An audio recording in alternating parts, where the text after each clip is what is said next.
You're watching WSTV Digital Media.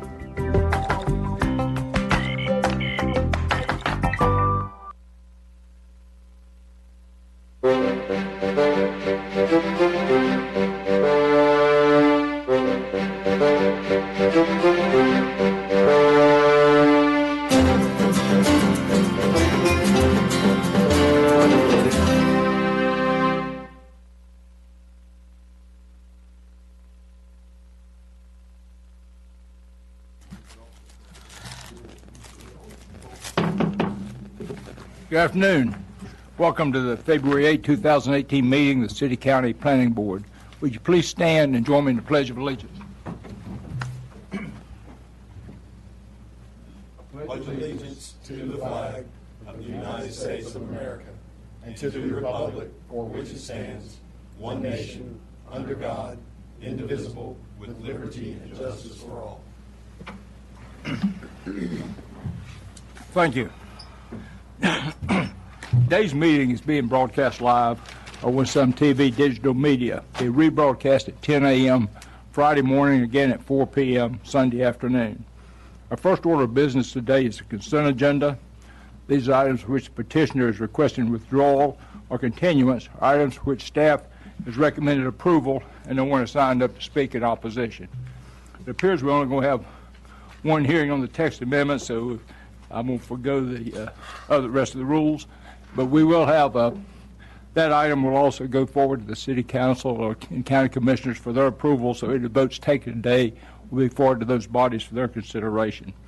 If anyone is addressing the board today, we'll ask for their name, address, and zip code for the record. First order of business, approval of the minutes of the January 9, 22, and 25 meetings. With any additions or corrections to those minutes? Is there a motion? Second. Mr. Grubb, second by Mr. Leake. Any discussion? Those in favor? Any opposed? That's unanimous. Thank you. Call on Aaron King for a consent agenda. All right. First item is item B1, zoning docket W3357, and this is a request for RS9S zoning for an accessory dwelling unit. This is over on Old Town Road, and the petitioner has asked for a 1-month continuance on this request. They got it in by the deadline, so this item is automatically continued to your March 8th meeting. No votes needed on this. Next item is B2, zoning docket W3358, and this is a request to rezone property from MUS 2-phase to MUS single-phase.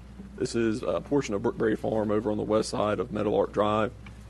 This item has also been requested to be continued to your March 8th meeting. They got this in by the automatic deadline, so this is continued to March while they work on some access issues out there.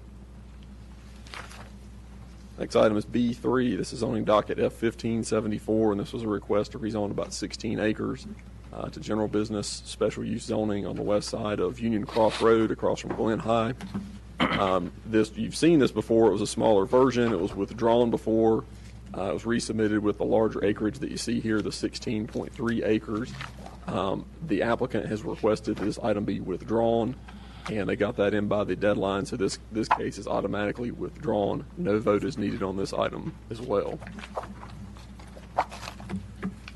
So that brings us to item B4, which is UDO 284, and this is a text amendment that's been requested by Planning and Development Services staff to establish building material requirements for the use retail store.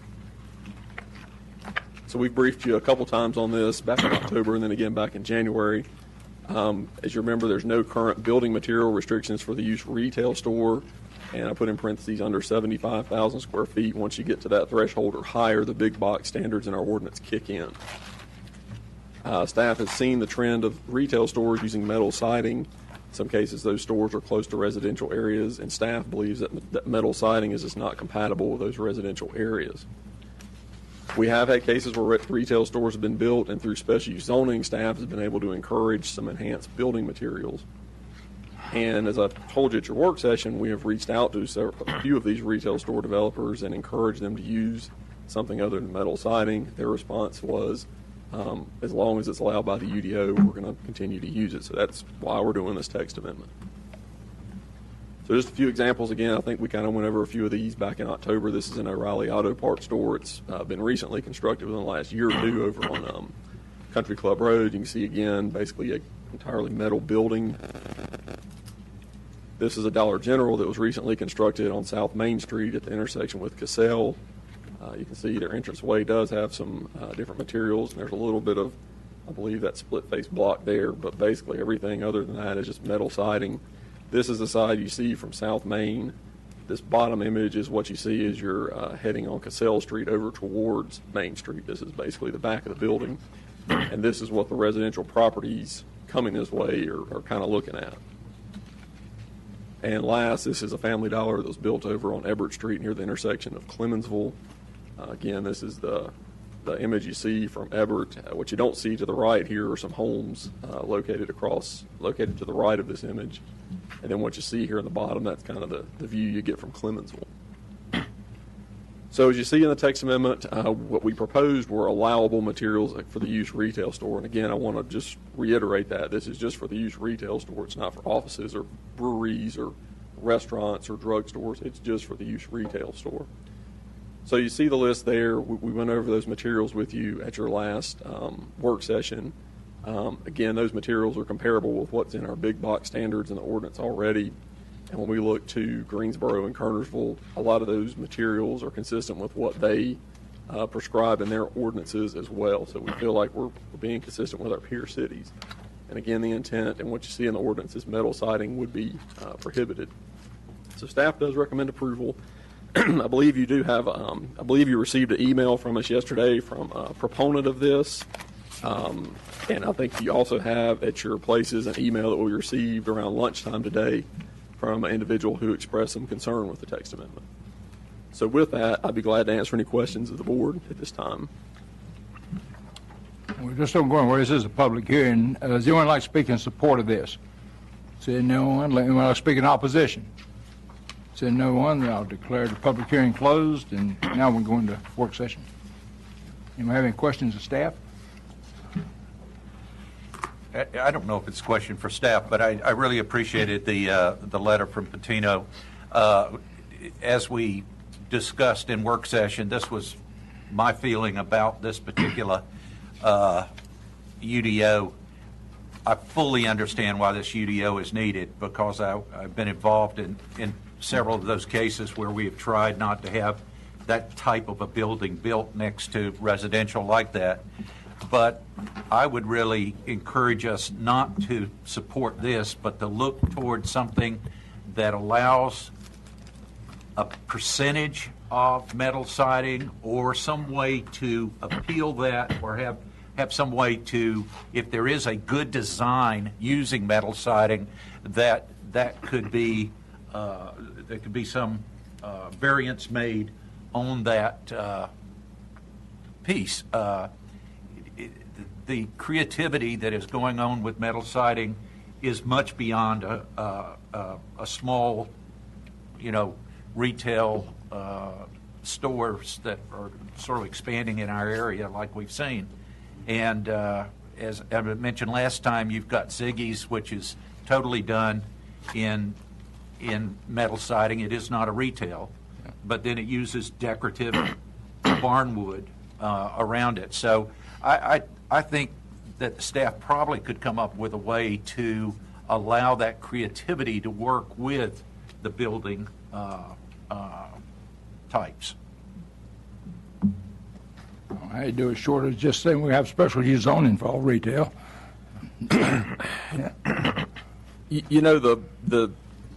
The tough part in this is that, I agree to some extent to what he says in his email, and there are some creative ways probably to do that. And I think he uses the term crappy design as kind of the last sentence that he uses in his email there. The tough part is regulating what crappy design is. And, we could do something that kind of goes in that direction, but then we're adding probably 4 or 5 pages to this to start spelling it out and boxing it in and explaining it and describing it. And I guess when I hear that, I still kind of go back to the discussion that our consultant had with the planning board at their January work session. We paid them to come in and ask for help on making our UDO easier to use. And the comment that he made at that meeting was, when we start accommodating every single scenario, the book gets harder and harder to use and harder to understand. And I think that's kind of the mindset that staff had when we wrote this, was to come up with something that's pretty easy to regulate, pretty easy to administer, and it's going to get probably 80% of the problems that we're trying to take care of here. So I guess it's the board's prerogative kind of how you want to go on this. But, to do something like that, we're probably adding some more language and some more difficulty to the ordinance. And it's up to the board how you guys want to go. One option that actually you used when you adopted the text amendment several years ago concerning infill residential development in GMA2 is you set out standards for how residential buildings could be placed when you already have your relationship between the existing buildings on the block and the street there, and so you defined kind of an envelope for how these buildings needed to be placed, but then you had a safety valve saying, now if somebody doesn't want to do that, but they think they can make a case for making it compatible, then go special use district zoning for that, and that can be considered on a case-by-case basis. So that could be one option here, is make it easy to use the prescribed standards there. Let that be through the administrative process. But if you want to do something creative, then you need to go to an extra effort and go through special use district zoning. And then maybe after a while of experience, we see some good things that could actually be written into some standards without adding 4 or 5 pages to the UDO. Then maybe we could do a further amendment there to add that. So I don't know how you word something like that, but I would certainly feel more open to that because, Mr. King, when I look at this, I look at it also from simplifying the standards. And what we're doing is we see one problem, so we come up with one UDO amendment to deal with that problem rather than having something that's comprehensive that looks across a variety of things. So I still see it as a short fix. It is, and there's... Yeah. I agree. We sort of fixed the issue on this particular use, but then there's sort of the more comprehensive debate about architectural standards and requirements and regulations, and that's definitely a big discussion. We were just trying to be very, I guess, precise in the problem we identified and we had heard from neighbors and what we were trying to correct, and we wanted to be pretty focused in how we were trying to go about correcting that. You mentioned a percentage of metal. So what are you thinking? I think that could probably be handled by that special use zoning, because they could look at that and say that's too much or that's too little, or we're just not going to consider it at all because we've got the zoning. I was going to say you could put in there that up to 15% could be allowed under special use zoning. You could even still restrict it instead of just having an open-ended special use zoning. Well, some of you folks that are more involved in building, well, where's Clarence David? I told him this was no mean controversy. That's right. What did I know? Do you think there's a percentage that would work with that? Oh, I don't know. Or is it better just to... Well, my concern is that we might end up with a unintended consequence of people who want to do what Mr. Patino describes as crappy design up to a certain percentage, getting that through under the special use. So I'm just saying that that's a possibility we have to consider. So would you okay with something just said special use would be the route to go if you want to do an exception to this? Would you want to include that? If we put the onus on the staff to decide what is acceptable, that to me is better than, yeah. Well, that would, of course, that would all go through you all and the elected body. Right. So that wouldn't just be a staff decision. Oh, it would. Okay, so that's right, because it'd be a special use district rezoning, or you're right. I guess we probably have to think about whether an L with written standards would work. But don't you all have some negotiating though when that's in there? that you can do with them? Yes, That whenever gives you a someone little more submits freedom a to special negotiate. use, then we can have some discussions before Yeah. it even gets to Right. you. But That's fine. it's ultimately up to you all and the elected body as to what to approve. So. You know, I think that might be a good tool maybe to have, because I think a lot of the examples that we showed you up there, they're going to comply with the ordinance before they go through special use zoning. If we do have somebody that's genuinely trying to do something that's creative and acceptable in the community, then they are more likely to be the ones that are going to take that approach rather than the folks that we probably showed you up there today. So including a provision through special use zoning, you can do metal or a material not listed in that list, probably provides that creativity to somebody who's genuinely trying to do something creative. So we should add a provision that other materials would be considered or allowed Special under use zoning. special use zoning. Yeah. You want some language? Yes. Add a number 2. So it'd be 2-5.66B. You got 1, spells out the materials. Then go 2, says 2, alternative compliance. And I'm modeling this on the alternative compliance provision under the infill standards, which Paul mentioned. A retail store which does not meet the requirements of B 2-5.66B1, which is the material section, shall require a special use permit rezoning. Additional site plan review items demonstrating the character of the proposed development, including building elevations. It says may, but I probably should change shall be required by planning staff, the planning board, or elected body. I think we probably could just in shall be required, period, and strike that end part. So it would read, a retail store which does not meet the requirements of B 2-5.66B1 shall require a special use permit rezoning. Special use district. I can't even read my own handwriting. Additional site plan review items demonstrating the character of the proposed development, including building elevations, shall be required. Period. If we don't think this is too fast and staff doesn't need more time to look at the language on that to be sure it doesn't have any holes in it, if you feel like that's strong enough, I'd like to move that. Second. Yeah. Motion.